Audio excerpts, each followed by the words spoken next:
फर्ज कीजिए कि आप एक रिमोट रीजन में रहते हैं, एक ऐसे रीजन में जहां लिटरेसी कम है, इकोनॉमिक डेवलपमेंट लो है और स्कूल्स में सुविधाएं नहीं है। ये रिमोट रीजन बाकी दुनिया से इसलिए अलग है क्योंकि उनके पास दुनिया से जुड़ने के रास्ते नहीं हैं।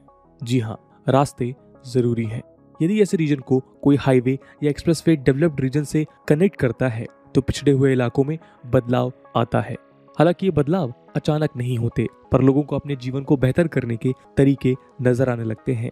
ऐसा ही बुंदेलखंड रीजन में होने वाला है।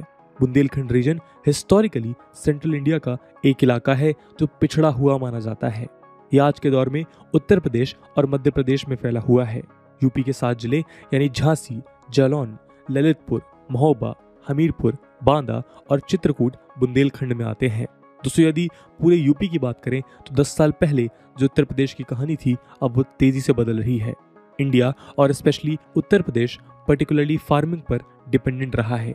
शायद उत्तर प्रदेश बाकी देशों के साथ अदर सोशल इंडिकेटर्स जैसे हेल्थ और न्यूट्रिशन पर भले ही कम्पीट नहीं कर पा रहा है, पर कुछ फील्ड्स ऐसी हैं जिसमें ये पूरे देश को टफ कंपटीशन दे रहा है।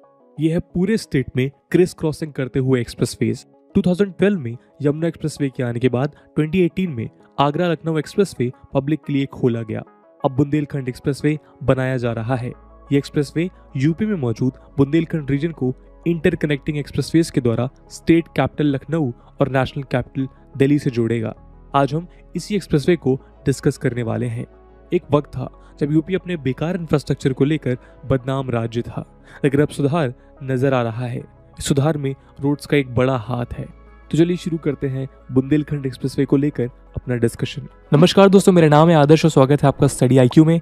आगे बढ़ने से पहले मैं आपको बता दूं कि अब स्टडी आईक्यू के किसी भी शानदार कोर्स को परचेज करने से पहले, चाहे वो यूपीएससी एग्जाम हो, स्टेट पीएससी हो, जुडिशरी एग्जाम्स हो या फिर हो बैंक पीओ का एग्जाम, आप यूज कर सकते हैं कूपन कोड आदर्श 33, जिससे आपको मिलेगा फ्लैट 33% डिस्काउंट स्टडी आईक्यू के सभी कोर्सेज पे। बाकी के अपडेट्स के लिए आप मुझे मेरे सोशल मीडिया हैंडल्स पे भी फॉलो कर सकते हैं। करीब रुपीस 14,700 करोड़ के बजट वाला ये 296 किलोमीटर लंबा expressway Uttar Pradesh expressway industrial development authority यानी यूपीईआईडीए द्वारा बनाया जा रहा है। ये अथॉरिटी ही है जो यूपी में एक्सप्रेसवेज बना रही है। 4 lane access control road Etawah district में कुर्रेल गांव से गुजरने वाले आगरा लखनऊ एक्सप्रेसवे से शुरू होकर चित्रकूट डिस्ट्रिक्ट में नेशनल हाईवे 35 पर मौजूद भरतकूप पर खत्म होगा।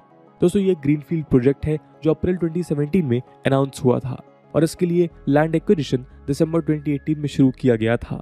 ग्रीनफील्ड प्रोजेक्ट ऐसे प्रोजेक्ट्स होते हैं जिन्हें पहले से बसे हुए शहरों और इलाकों से दूर बनाया जाता है।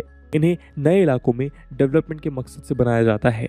प्राइम मिनिस्टर नरेंद्र मोदी ने फरवरी 2020 में इसका फाउंडेशन स्टोन रखा था और 4 कॉन्ट्रैक्टर्स को 6 पैकेजेस में काम सौंप दिया था।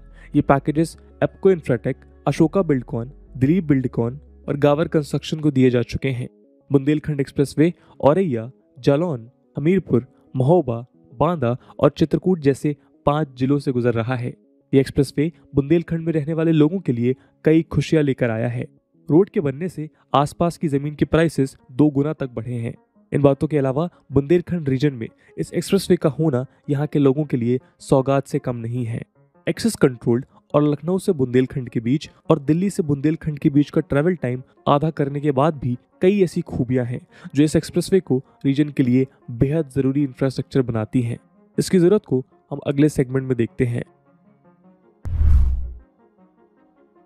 सेंट्रल इंडिया का सेमी एरिड प्लेटू रीजन, जिसमें यूपी की 7 डिस्ट्रिक्ट और एमपी की 6 डिस्ट्रिक्ट शामिल हैं। ये रीजन बुंदेलखंड कहलाता है। यहाँ एग्रीकल्चर समान तौर पे under invested, complex, risky, vulnerable और बारिश पर निर्भर रहने वाला माना जाता है। यहाँ होने वाली उपज स्टेट में मेजॉरिटी क्रॉप्स के एवरेज से काफी कम होती है। इस प्रॉब्लम के सॉल्यूशंस कई एस्पेक्ट्स में सामने आ सकते हैं, लेकिन 5 मेन कंपोनेंट्स पर ध्यान देकर लॉन्ग टर्म सॉल्यूशन निकाला जा सकता है। जनवरी 2021 में Indian council of agriculture research के national institute of agricultural economics and policy research यानी ICAR NIAP में पब्लिश एक पेपर में इन 5 कंपोनेंट्स का हवाला देकर बुंदेलखंड रीजन में ग्रोथ के प्रोस्पेक्ट्स बताते हैं। Determination of agricultural infrastructure stability in aspirational districts, a case study of Bundelkhand. इस टाइटल वाले एक पेपर में road density, market concentration, extension system, credit और शॉर्टेज इंफ्रास्ट्रक्चर जैसे 5 फैक्टर्स को हाईलाइट किया गया है। ICAR NIAP ने 2017 से 2020 के बीच एक स्टडी कंडक्ट की थी। इस स्टडी में रूरल इंफ्रास्ट्रक्चर को लेकर कई इंपॉर्टेंट बातें सामने रखी थी। स्टडी में बुंदेलखंड का केस सामने रखा गया था। हालांकि इस केस को किसी भी दूसरे अंडर डेवलप्ड रीजन में इम्प्लीमेंट किया जा सकता है। स्टडी के रिजल्ट्स ने बताया था कि रोड इंफ्रास्ट्रक्चर इन 5 कंपोनेंट्स में से एक है। इंफ्रास्ट्रक्चर का एक्सपेंशन एग्रीकल्चरल और इकोनॉमिक ग्रोथ रेट को तेज करता है। इंफ्रास्ट्रक्चर का एडवांस होना इकोनॉमिक ग्रोथ से डायरेक्टली लिंक्ड है।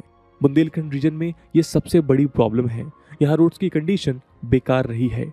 कई स्टडीज में ये बात सामने रखी जा चुकी है कि इस रीजन में रोड इंफ्रास्ट्रक्चर पुअर स्टेट में है। ये इंडिकेट करता है कि यहाँ एग्रीकल्चरल इनकम को इम्प्रूव करने के लिए रोड डेवलपमेंट को बूस्ट करने का बहुत स्कोप है। तो वर्ल्ड बैंक के मुताबिक भी रोड्स इकोनॉमिक ग्रोथ में आर्टरीज यानी नब्स का काम करते हैं। उत्पाद को बाजार से जोड़ना हो या वर्कर्स को जॉब से, स्टूडेंट को स्कूल से जोड़ना हो या बीमारों को हॉस्पिटल से, रोड्स किसी भी डेवलपमेंट एजेंडा के लिए क्रूशियल पार्ट होते हैं। बुंदेलखंड एक्सप्रेसवे के बनने से इन सभी प्रॉब्लम्स का सॉल्यूशन मिल सकता है। इस एक्सप्रेसवे के बनने से रीजन में ग्रोथ होगी। फार्मर्स के प्रोड्यूसेस बड़े शहरों और यूपी की कैपिटल लखनऊ तक पहुंचाए जा सकेंगे। ऐसे में प्रॉस्पेरिटी आएगी और फर्दर डेवलपमेंट होगा। तो दोस्तों, ये थी कहानी बुंदेलखंड एक्सप्रेसवे की। अगर आप चाहते हैं कि और भी किसी गवर्नमेंट इंफ्रास्ट्रक्चर को कवर किया जाए तो कमेंट सेक्शन में ज़रूर बताइएगा। आज की वीडियो के लिए इतना ही। आई होप आपको वीडियो पसंद आई होगी, और अगर पसंद आई है तो अपने दोस्तों के साथ शेयर करना मत भूलिएगा। हम मिलते हैं अगली वीडियो में, तब तक के लिए जय हिंद, जय भारत। बुंदेलखंड एक्सप्रेस को रे ऑफ होप यानी उम्मीद की किरण करार दिया जा रहा है, क्योंकि ये एक ऐसे इलाके में बनने जा रही है जिसे इंडिया का बिछड़ा हुआ इलाका कहा जाता है, और ये सेंट्रल इंडिया में है, यूपी और एमपी यानी उत्तर प्रदेश और मध्य प्रदेश के बिल्कुल दरमियान। और जैसा कि वीडियो ऑनर ने भी बताया कि ये एक इंतहाई पसमानदा इलाका है, और गुजरे हुए वक्तों में इस इलाके की ग्रोथ के ऊपर बिल्कुल भी तवज्जो नहीं दी गई।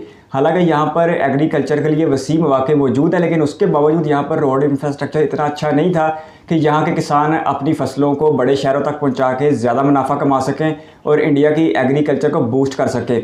लेकिन इस प्रोजेक्ट के बाद एक ऐसी उम्मीद पैदा हो गई है कि यहाँ के तो 13 ज़िला हैं, 6 यूपी में और 7 एमपी में, तो उनके किसानों को अच्छा खासा मौका मुयस्सर आएगा कि वो आगे बढ़ के अपनी फसलों को दूसरे शहरों तक पहुंचा सकें। उत्तर प्रदेश इंडिया की सबसे बड़ी स्टेट है, लेकिन उसके बावजूद वो कोई नुमाया काम करने में कामयाब दिखाई नहीं दे रही। बहुत अरसा तक उत्तर प्रदेश भत्ताखोरी और जुराइम का मरकज़ बन के रही है, लेकिन पिछले कुछ सालों से अब फ़ज़ा तब्दील होती हुई दिखाई दे रही है, और इंडिया के मेगा प्रोजेक्ट जो रोड इंफ्रास्ट्रक्चर से मुतल्लिक हैं उसमें यूपी को हिस्सा मिल रहा है, जिसकी वजह से हम आने वाले वक्तों में ये उम्मीद कर सकते हैं कि यूपी सच में इंडिया की सबसे तरक्की याफ्ता रियासत बन के उभरे। बड़े बड़े मेगा प्रोजेक्ट अब यूपी से गुजर रहे हैं, जिसकी वजह से यूपी में रोड इंफ्रास्ट्रक्चर बहुत ज़्यादा बेहतर हो रहा है। और बुंदेलखंड एक्सप्रेस भी ऐसा ही एक प्रोजेक्ट है जो दिल्ली और लखनऊ को बुंदेलखंड रीजन के साथ कनेक्ट करेगा। ये 14,700 करोड़ रुपए की रकम से बनने वाला प्रोजेक्ट 296 किलोमीटर लंबा होगा। सुनने में तो 296 किलोमीटर इतने ज़्यादा नहीं लगते भारतमाला और सागरमाला के आगे, लेकिन इन लोगों के लिए इसकी बहुत ज़्यादा अहमियत होगी, क्योंकि इनके लिए ये सारी चीज़ें नहीं होंगी। जैसे कि वीडियो आना ने भी बताया कि सड़क के बनने की वजह से इर्द गिर्द की जो ज़मीन थी उसकी कीमत दुगनी हो चुकी है। बुंदेलखंड एक्सप्रेस 2017 में शुरू हुआ, जबकि इसका फाउंडेशन स्टोन फरवरी 2020 में मोदी जी ने रखा, और 4 कॉन्ट्रैक्टर्स इस पर काम कर रहे हैं। इस प्रोजेक्ट के मुकम्मल होने का फ़ायदा पूरे इंडिया का तो होगा ही सही, लेकिन जो बुंदेलखंड के रीजन के लोग हैं उनको इस चीज़ का बहुत ज़्यादा फ़ायदा होगा, क्योंकि वहाँ पर आमदोरफ्त आसान हो जाएगी और सहूलियात जो हैं वो लोगों के दहलीज तक पहुंचेंगी, जिसकी वजह से वहाँ पर भी तरक्की का एक नया दौर शुरू होगा, जिससे वो रीजन आज तक महरूम रहा है। 296 किलोमीटर सागरमाला और भारतमाला के आगे तो इतने ज़्यादा नहीं है, लेकिन उन लोगों के लिए बहुत ज़्यादा कीमती होंगे जिनके इलाकों में ये सब कुछ पहली दफ़ा होने जा रहा है। इससे पहले हमने सागरमाला और भारतमाला पर रिएक्शन किया है, वो तो सच में हैरान कर देने वाले प्रोजेक्ट हैं।